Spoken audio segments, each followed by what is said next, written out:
Long before the big three were flooding showrooms with ground-pounding V8s, Studebaker was already experimenting with raw performance, bold styling, and surprising speed. With limited resources but a lot of creativity, Studebaker built cars that looked tame on the outside but could outrun expectations. But in classic underdog fashion, Studebaker's best muscle machines came and went with barely a whisper, lost to corporate missteps and changing market tides. Here are 8 surprisingly powerful Studebaker muscle cars that came out swinging and then vanished into history. Dear viewer, don't forget to subscribe to the channel. Thanks for your support.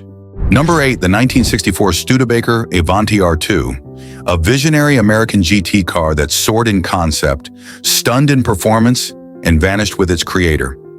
In the twilight of its life, Studebaker made one final, radical gamble. Faced with dwindling sales and an image problem, the company decided to stop following and start innovating. The result was the Avanti, a car so far ahead of its time that the public barely knew what to make of it. The 1964 Avanti R2, with its Packard supercharged 289 V8, futuristic fiberglass body, and GT performance, was unlike anything else from Detroit. And yet, despite its innovation and blistering speed, it faded into obscurity. Not because it failed, but because Studebaker did. This is the story of one of America's most fascinating and tragically underappreciated performance cars. By the early 1960s, Studebaker was floundering. Once a respected name in transportation going back to covered wagons, it had lost relevance in a market dominated by GM, Ford, and Chrysler. Company president Sherwood Egbert, a businessman with no prior auto industry experience, believed the key to salvation wasn't economy, it was excitement.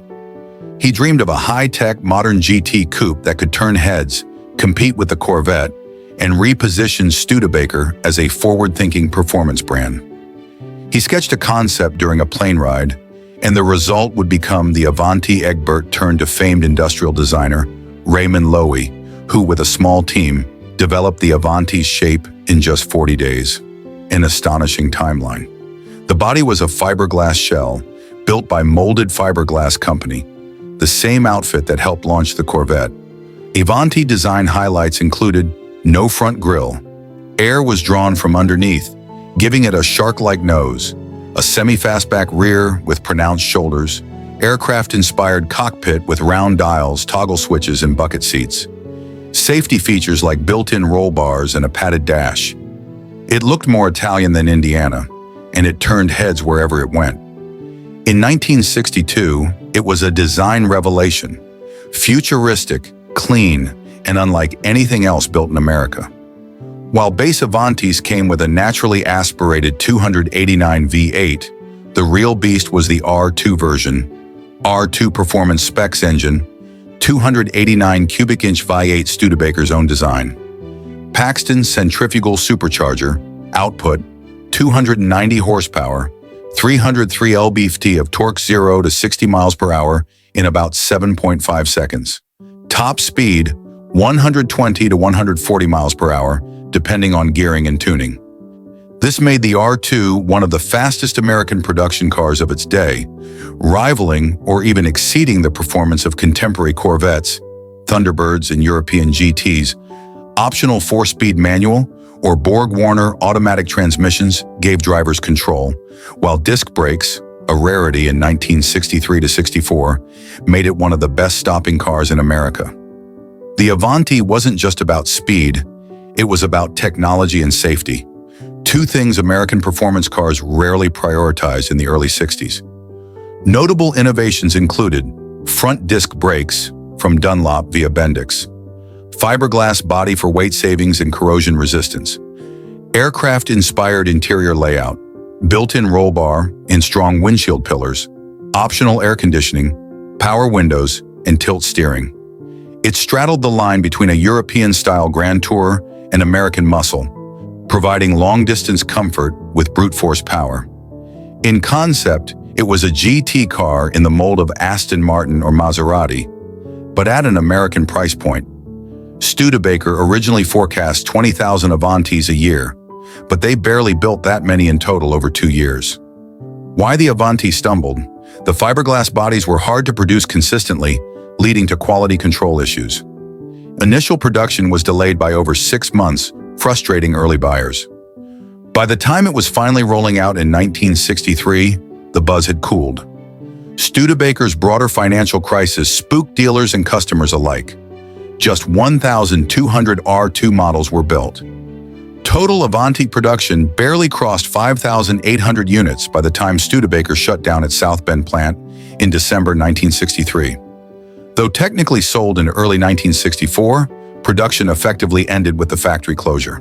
Number 7, the 1963 Studebaker Superlark R2, a factory-built muscle machine hiding in a compact body. A sleeper that punched far above its weight and left a cloud of smoke in its wake.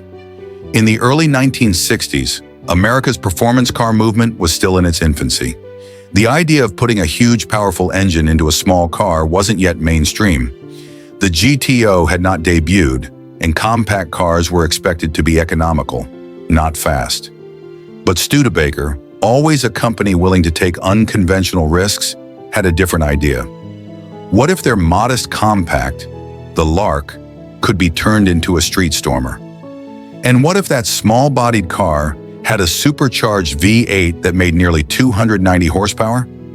That vision became the 1963 Superlark R2, one of the earliest and most radical examples of a factory-built sleeper muscle car. It was a car few people saw coming, and even fewer understood. But for a brief moment, it gave Studebaker a performance halo unlike anything in the compact segment. The Studebaker Lark debuted in 1959 as a compact alternative to the full-size sedans flooding the market. It was affordable, practical, and relatively conservative in design, a smart choice for frugal families. But by 1963, the compact segment was exploding with competition from Ford's Falcon, Chevy's Corvair, and Plymouth's Valiant. Studebaker couldn't compete on volume, so it turned to performance. The company had already developed the powerful R-Series engines for its Avanti GT car. So why not drop one of those same supercharged engines into the unassuming Lark? The result was the Superlark, and with the R2 engine, it became a wild little brute. At the core of the Superlark, R2 was a Packard supercharged 289 cubic inch V8, the same high-performance engine found in the 1963 Avanti R 2.R2 engine specs. Displacement, 289 cubic inches, 4.7 liters. Supercharger, Packard centrifugal. Horsepower, 289 horsepower at 6,800 RPM, 5,400 RPM. Torque, 303 pound-feet. Compression, 9.75 to 1. Carburetor, Carter AFB 4-barrel, pressurized. This output was phenomenal for the early 60s, especially in a compact car. Keep in mind this was before the GTO, before the Chevelle SS, and well before the Mustang GT. The R2-equipped Superlark could run the quarter mile in 15 seconds, with 0 to 60 times in the low 7-second range, competitive with Corvettes and European sports cars of the day. To handle the R2's brutal power, Studebaker didn't just beef up the engine bay, they upgraded the entire drivetrain and chassis. Key mechanical upgrades included heavy-duty Dana rear axle, optional close-ratio Borg-Warner T10 4-speed manual or floor-shift automatic, rear traction bars to reduce axle hop, HD suspension with stiffer springs and shocks, optional front disc brakes, rare in 1958. The Superlark wasn't just fast in a straight line, it could stop and handle reasonably well too, by early 60s standards. The Lark didn't shout its performance credentials the way a GTO or Roadrunner would. Its compact body remained mostly unchanged, but subtle clues gave away its firepower. Visual cues included Superlark badging, hood bulge to clear the supercharger, optional bolt-on, fiberglass hood scoop, bright red, blue, or silver paint options, dog dish hubcaps on black steel wheels, or optional sport wheels. This understated look made the Superlark R2 a classic sleeper. The kind of car that looked like grandma's grocery getter, but could outrun a Corvette off the line. The Superlark wasn't cheap. When optioned with the R2 engine, It could cost over $3,500, making it one of the most expensive compact cars on the market. But it was also extremely rare. Estimates suggest fewer than 200 Superlark R2s were built, and far fewer survive today. Most buyers opted for the standard Lark or the less extreme performance variants, like the R1, a high-compression but non-supercharged V8. Studebaker didn't know how to market the Superlark R2.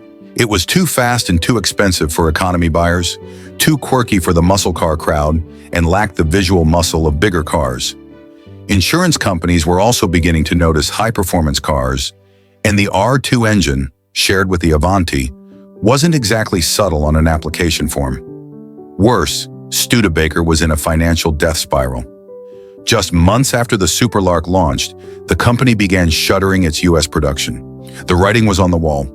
Number 6, the 1964 Studebaker Daytona Hardtop R2, a muscle-era misfit that blended understated design with supercharged performance in a last-ditch attempt to keep a dying brand alive. The year was 1964. America was on the verge of a muscle car revolution, with the Pontiac GTO igniting a trend of stuffing big engines into intermediate-sized cars. But not all muscle came wrapped in aggressive stripes and screaming exhausts. Enter the Studebaker Daytona R2, a car that looked like your uncle's commuter, but had the supercharged heart of a performance legend. It was subtle, it was swift, and it was virtually ignored. Today, the Daytona R2 is an unsung hero, a car that delivered big power, a 4-speed manual, and real performance credentials, just as its maker was slipping into bankruptcy. By 1964, Studebaker was in deep financial trouble. Once a proud independent automaker, it had been shrinking steadily throughout the 1950s. But even as its sales declined, the company made bold engineering and styling moves, often ahead of its time. One of those was the decision to add forced induction to its V8s. The engineering team developed a high-performance line of engines, the R-Series, that debuted in the 1963 Avanti and trickled down to other models, including the Daytona. Rather than build an all-new performance car, Studebaker dropped the Avanti's R2 supercharged 289 V8 into its humble midsize Daytona hardtop, creating a true sleeper. At the heart of the Daytona R2 was a Packard SN 60 centrifugal supercharger bolted to Studebaker's rock-solid 289 cubic-inch V8. Not to be confused with Ford's 289 R2 engine specs. Displacement: 289 cubic inches, 289 cubic inches, 4.7 liters. Supercharger: Packard SN 60 centrifugal.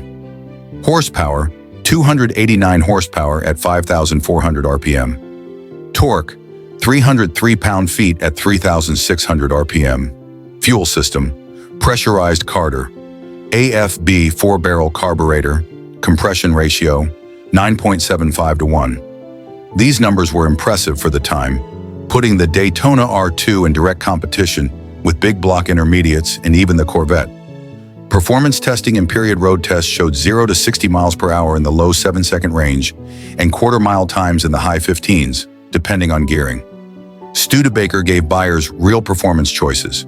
The Daytona R2 came standard with a heavy-duty 3-speed manual, but the best option was the Borg-Warner T10 close-ratio 4-speed manual transmission, a favorite among muscle car purists.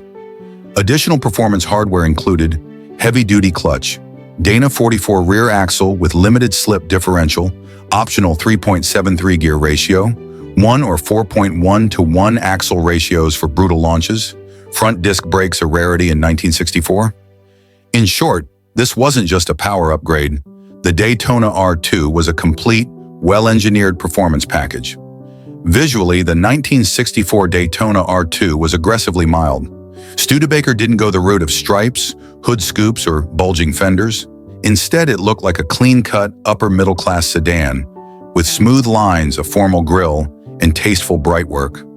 Subtle cues identified the R2, small jet thrust, and R2 badges on the fenders. A slightly raised hood to clear the supercharger plumbing. Magnum-style wheels as optional equipment. Dual exhaust tucked discreetly under the rear bumper. This understated look gave the Daytona R2 a stealthy sleeper personality, beloved by those who appreciated performance without showboating. Despite its credentials, the Daytona R2 sold in tiny numbers. Estimates suggest only about 100 to 150 hardtops were built with the R2 engine in 1964. The exact number is difficult to confirm due to incomplete records, especially as Studebaker's U.S. operations wound down at the end of the year. Reasons for the Daytona R2's poor sales include no marketing muscle behind the model, Studebaker's collapsing dealer network, insurance premiums rising sharply for high-performance cars, buyers' lack of awareness that the plain Daytona was packing Avanti-grade power. The Daytona R2 was released just as the muscle car boom began, but it never got to ride the wave. Pontiac was grabbing headlines with the GTO. Ford was about to drop the Mustang. Dodge and Plymouth had the Max Wedge. Against these names, Studebaker had zero cool factor, and its brand image was already sinking. Worse, Studebaker ceased all U.S. production by December 1963, moving operations to Canada. The R2 engine and other high-performance parts disappeared from the catalog shortly after. The Daytona R2 was a high point and a last gasp for Studebaker as an American performance contender. Number 5. The 1956 Studebaker Golden Hawk, a misunderstood early muscle car that predated the genre but delivered jaw-dropping performance in its time. When most people think of American muscle cars, they point to the 1964 Pontiac GTO as the beginning of the era. But 8 years earlier, a radically different company did something remarkably similar. Studebaker, a fading independent, dropped a massive Packard V8 into a sporty coupe and sent it out to fight Corvettes and T-Birds. That car was the 1956 Studebaker Golden Hawk, a stylish, aggressively styled coupe with brute power under the hood. It wasn't marketed as a muscle car, because the term didn't exist yet, but the formula was unmistakable. Big V8, relatively light body, rear-wheel drive, and lots of attitude.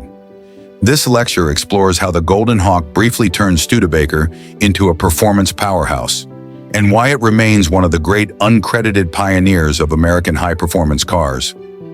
By the mid-1950s, both Studebaker and Packard were struggling against the might of the Big Three. In 1954, the two companies merged to try and survive as a combined force. While the merger was a financial mess, it led to one of the most compelling outcomes in automotive history. Studebaker gained access to Packard's powerful V8 engines, which were far more advanced than anything Studebaker had in-house. The 1956 model year marked the first and only time Studebaker used a full Packard drivetrain, and they made the most of it by stuffing the massive 352 cubic inch V8 into the stylish Raymond Loewy-designed Hawk coupe. The 1956 Golden Hawk looked every bit the part of a high-performance car, with long, low proportions, a pointed nose, and aviation-inspired tail fins. Chrome was plentiful, as was typical of the time, but the Golden Hawk had a sense of forward motion and aggression. Key design cues included a bold, upright grille inspired by European Grand Tours, a hood bulge required to clear the big Packard V8, contrasting paint panels and tail fins to make it pop, optional two-tone color schemes, Golden Hawk badges, and trim unique to the model. The car looked more mature and menacing than its competitors, less sporty than a Corvette, but more substantial and serious.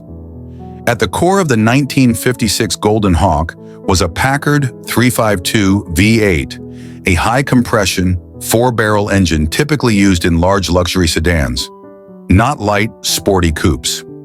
Engine specs: displacement, 352 cubic inches, 5.8 liters. Horsepower, 275 horsepower at 4,600 revolutions per minute.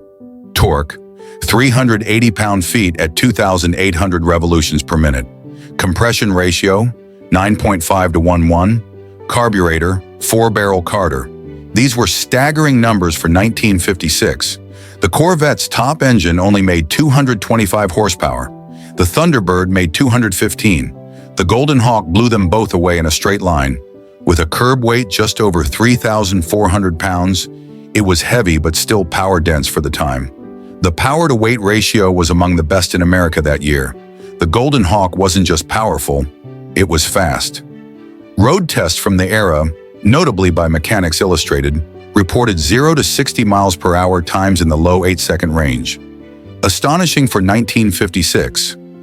Real-world performance estimates, 0 to 60 miles per hour, approximately 8.3 seconds, quarter mile, 16.5 seconds. Top speed, 120 plus miles per hour. In the hands of the right driver, the Golden Hawk could outrun a 56 Corvette or T-Bird in a straight line, even with an automatic transmission. Handling? Well, that was another story. The big V8 added significant weight over the front axle, leading to understeer and some nose heaviness in corners. But muscle cars have always been more about raw torque in forward motion, and the Golden Hawk delivered exactly that. Buyers could choose from 3-speed manual with optional overdrive, 2-speed Packard Ultramatic automatic transmission. Other features included heavy-duty suspension upgrades, optional power brakes, and steering. AM radio, and a fully trimmed interior. The car was as luxurious as it was fast, combining Packard refinement with Studebaker's sporting intent. Despite its stunning performance, the Golden Hawk struggled to find a big audience. Reasons included price tag. At around $3,200, it was expensive for a Studebaker. Brand perception. Buyers didn't associate Studebaker with high performance, conservative styling. To some, the design was too mature compared to the Corvette or Thunderbird. Heavy nose. Critics noted its front-end weight-hampered cornering. Still, Studebaker sold over 4,000 units in 1956, which wasn't bad for a specialty car, especially from a struggling independent. Number 4, the 1958 Packard Hawk, a bizarre swan song for a once proud American luxury brand, and one of the most unusual performance cars of the 1950s. By 1958, Packard, once one of America's most prestigious automakers, had been reduced to badge-engineered Studebakers and declining sales. The company that once built opulent limousines for presidents and titans of industry now offered rebadged versions of modest family cars. But before the lights went out for good, Packard made one last, thunderous statement: the 1958 Packard Hawk. Based on the Studebaker Golden Hawk, this was not some meek farewell. It was a brash, chrome-drenched, supercharged muscle luxury coupe with styling that bordered on the absurd. Only 588 were built, and it would be the final car to ever wear the Packard name.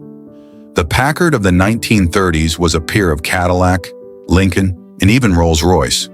But after World War II, Packard began to falter. Its post-war models were conservative and underwhelming. The 1954 merger with Studebaker, a financially troubled company itself, dragged Packard down further. By 1957, true Packards were gone. All that remained were rebadged Studebakers with some trim tweaks.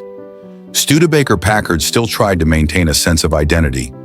And in 1958, that effort culminated in the Packard Hawk, a luxury performance oddity meant to capture attention, if not volume. The 1958 Packard Hawk may be one of the most visually jarring cars of the 1950s, a bold attempt to combine European flair with jet-age excess. Based on the Studebaker Golden Hawk body, it was heavily reworked to look distinctive. Key design features: fiberglass nose cone with a low, wide, almost Ferrari-like grille, a squared-off front end that looked nothing like other Hawks, hood bulge and fake scoops to clear the blower and look aggressive, dramatic tail fins trimmed in gold anodized panels, dual exhausts, wire wheels, and Packard badging on everything. Lavish use of chrome, especially on the rear deck. It wasn't subtle, it wasn't graceful, but it demanded attention. The result was something that looked part European Grand Tourer, part 1950s sci-fi spaceship. Love it or hate it, you couldn't ignore it. Under the hood, the Packard Hawk carried a supercharged Studebaker 289 cubic inch V8, the same engine used in the 1957-58 Studebaker Golden Hawk, but retuned slightly. Engine specs: displacement, 289 cubic inches, 4.7 liters. Supercharger, McCulloch, Paxton, centrifugal supercharger. Horsepower, 275 horsepower at 6,800 RPM, 4,800 RPM. Torque, approximately 333 pound-feet. Carburetor, 4-barrel Carter. This gave the Hawk performance comparable to a Corvette, but with 4 seats and Packard trimmings.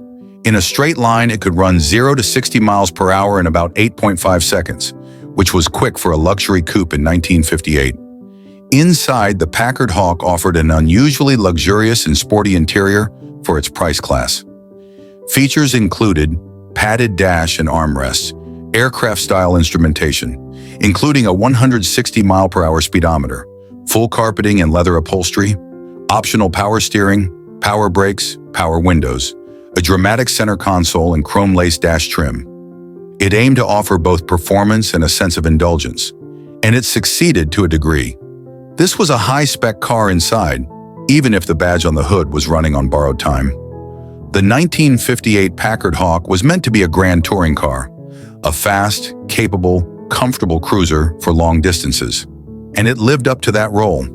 Smooth, linear, supercharged power delivery. A capable chassis, though front-heavy, excellent high-speed stability, crude by European standards, but competitive against American rivals. But it also arrived at the worst possible moment. The 1958 recession hurt new car sales. Buyers were moving away from flamboyance. The idea of a muscle luxury car was still years ahead of its time. Even the Ford Thunderbird, newly transformed into a 4-seater in 1958, outsold it by a massive margin. And Ford had actual money to market it. Only 588 Packard Hawks were ever built. Even by Studebaker Packard's modest standards, that was a sales disaster. Reasons for failure included bizarre styling that turned off conservative Packard loyalists, lack of marketing budget, public knowledge that Packard was dying, the awkward mashup of Studebaker engineering with Packard badging. Contemporary reviews were mixed. Some praised the performance and comfort. Others ridiculed the looks. Most simply ignored it. Number 3, the 1964 Studebaker Wagon Air R2, one of the most bizarre and fascinating combinations of practicality and muscle ever to come out of the American auto industry. In the early 1960s, Studebaker was a company teetering on the edge of collapse. Once a pioneer of automotive and carriage design, it had become increasingly outgunned by Detroit's Big Three. But where resources lacked, innovation flourished, and the Wagon Air was a prime example.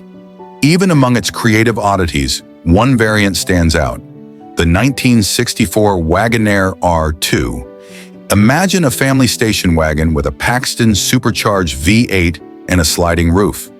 A car that could haul groceries and haul ass in equal measure. Built in tiny numbers, it was part muscle car, part moonshot, and all Studebaker. The Studebaker Wagon Air, introduced in 1963, was revolutionary. Designed by Brooks Stevens, it was the first production station wagon with a sliding rear roof panel. Key concept: the rear section of the roof slid forward over the front half, converting the wagon into a quasi-pickup truck. It allowed owners to transport tall items, like refrigerators or furniture, that normally wouldn't fit in a wagon. It was marketed as the station wagon that carries what others can't, and the concept was ahead of its time. Though sometimes plagued by water leaks, it was clever and unique. At the same time, Studebaker was also experimenting with high-performance engines, thanks in part to influence from Andy Granatelli and the Studebaker Packard Performance Division.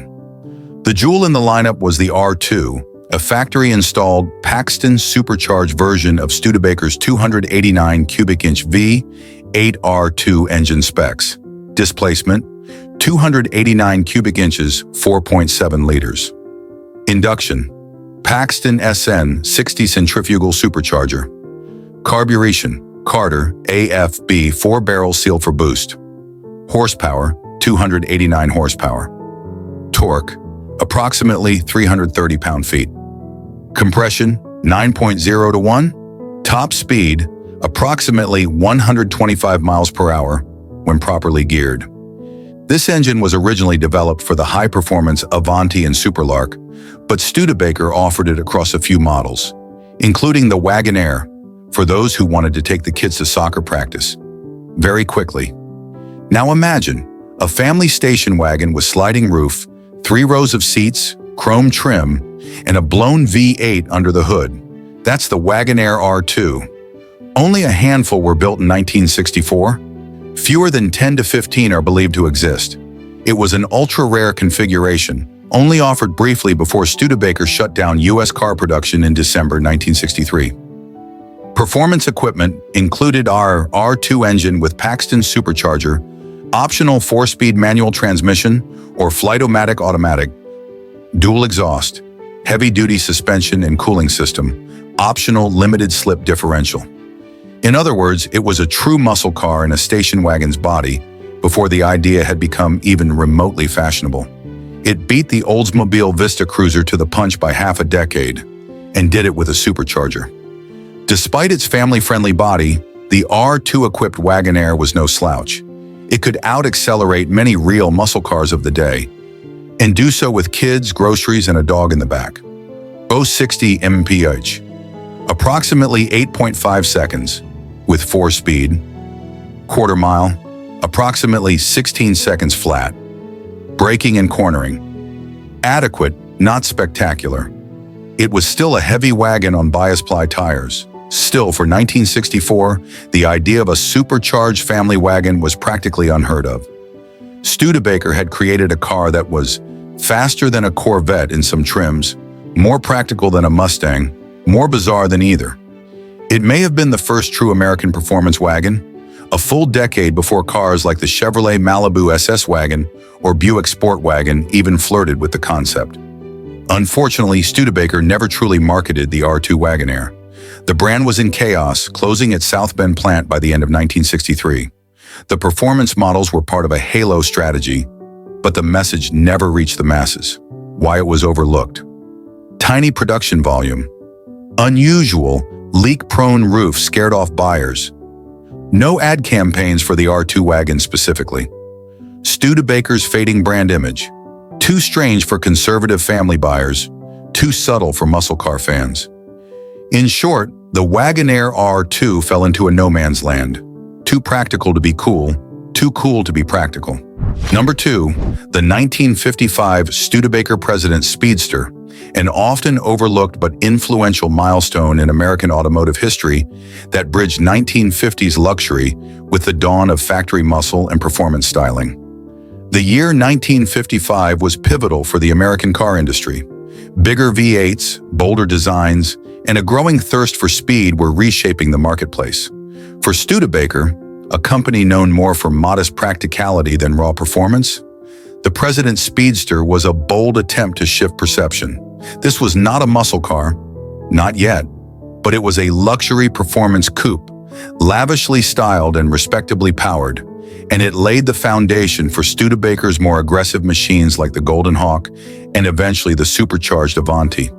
The Speedster was an early glimpse of how style, prestige, and performance could coexist under one flashy roof. In the early 1950s, Studebaker was struggling to keep up with the Detroit Giants. The company had solid engineering and innovative designers, but shrinking resources. After merging with Packard in 1954, it sought to reassert itself as a builder of upscale vehicles. Enter the President, a nameplate from Studebaker's pre-war era, revived in 1955 to denote its top-tier trim level. But to really catch attention, Studebaker needed something beyond chrome and prestige. It needed style and speed, and that's where the Speedster came in. The 1955 Studebaker President Speedster was a limited production, luxury performance coupe. Think of it as a mid-50s American take on a European GT car, wrapped in flamboyant styling. Body style, 2-door hardtop coupe, based on the President coupe. Built in limited numbers, fewer than 2,000 units total. Exterior features.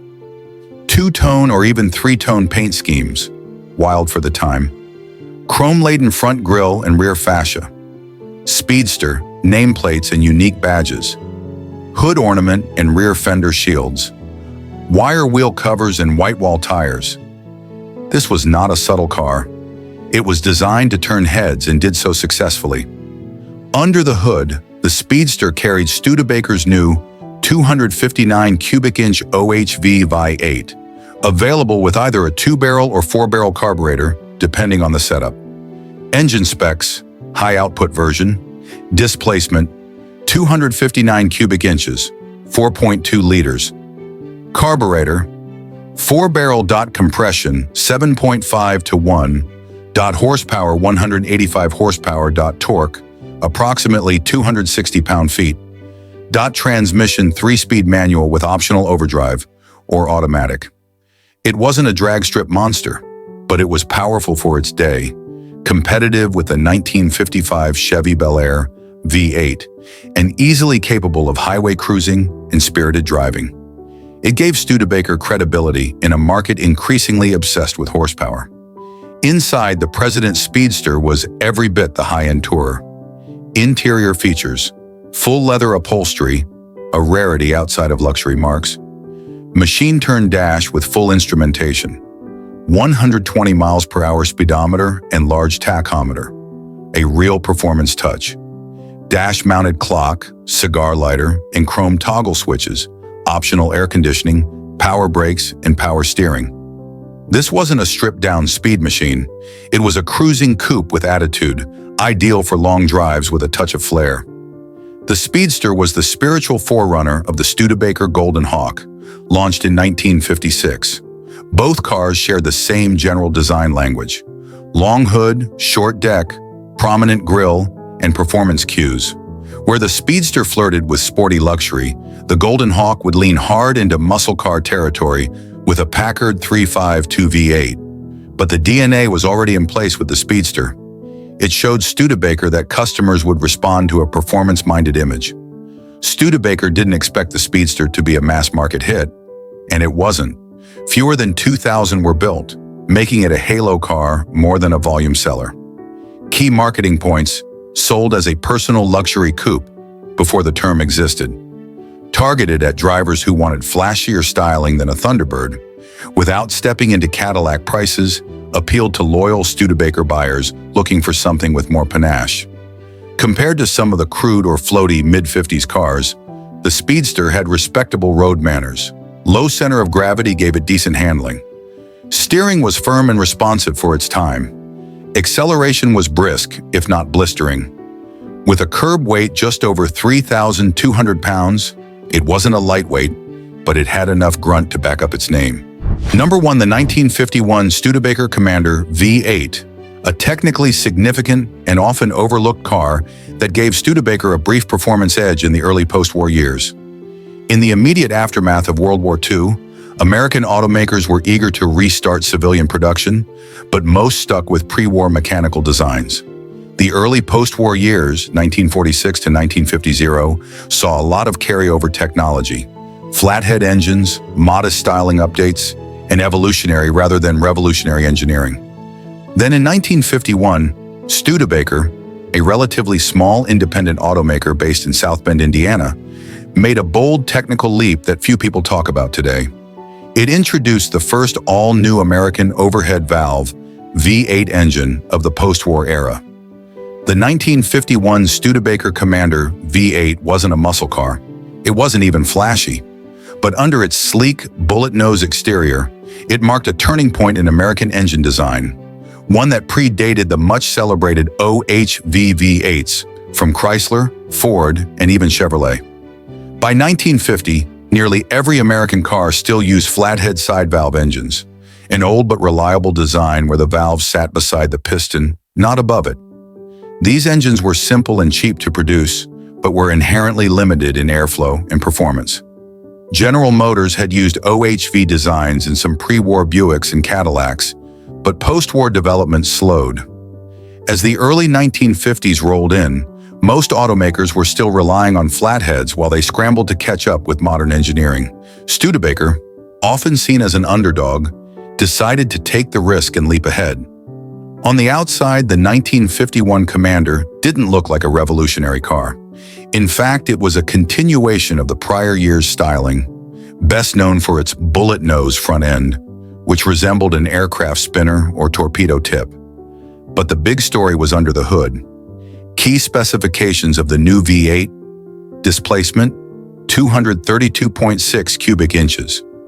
Horsepower, 120 horsepower at 4,000 revolutions per minute. Torque, approximately 190 pound-feet. Valve train, overhead valve design, OHV. Fuel, single two-barrel carburetor. Compression ratio, 7.0 to 1:1. This engine was compact, relatively light, and advanced for the time. Compared to the flathead 6s and 8s used by Ford and Chrysler, the Studebaker V8 was smoother, more powerful, and more efficient. The Studebaker V8 wasn't just notable because it had overhead valves. It was also cleverly engineered to be compact, robust, and scalable. Design innovations included wedge-shaped combustion chambers for better combustion efficiency, sturdy forged crankshaft and pistons, lightweight block and heads compared to larger Detroit engines. Modular design, later versions would expand to 259, 289, and even supercharged forms. This architecture was so well built that it formed the backbone of all future Studebaker performance engines, including those in the Golden Hawk, Superlark R2, and even the Avanti R2. The Commander wasn't marketed as a hot rod or a speedster. It was a middle-class family sedan or coupe, but one that could quietly outpace its competitors. In road tests of the era, the 1951 Commander V8 accelerated faster than most V8-equipped Ford and Mercury cars of the same year, handled hills and highway cruising with ease, thanks to its torquey curve, could hit 90+ miles per hour, a respectable speed for a mid-priced car in the early 1950s. When paired with Studebaker's Borg-Warner overdrive transmission, it made for a refined, efficient highway cruiser. Studebaker's controversial styling, led by industrial designer Raymond Loewy and his team, gave the Commander a futuristic, jet-age look. The 1950 to 1951 bullet nose was divisive. Some loved it, others hated it, but it was unlike anything else on the road. Features included central spinner, grille, forward-thrusting fenders, rounded rear deck, aircraft-style dash and gauge cluster. In an era where most cars looked boxy and upright, the Commander stood out, and when paired with the new V8, it had the power to match its promise. Despite its technical sophistication, the Commander V8 didn't spark a revolution, and the reasons are largely economic and marketing-based. Studebaker lacked the marketing muscle to trumpet its achievement. Ford and GM had bigger dealer networks and ad budgets. Buyers weren't yet demanding overhead valve V8s. Flatheads still felt familiar. But the Detroit Giants were watching. In short order, Chrysler introduced the Hemi in 1951. Ford debuted its OHV V8 in 1954. Chevrolet launched the iconic small-block OHV V8 in 1955. In this way, Studebaker can be seen as the tip of the spear, quietly ushering in the modern American V8 era before the public even realized it had begun.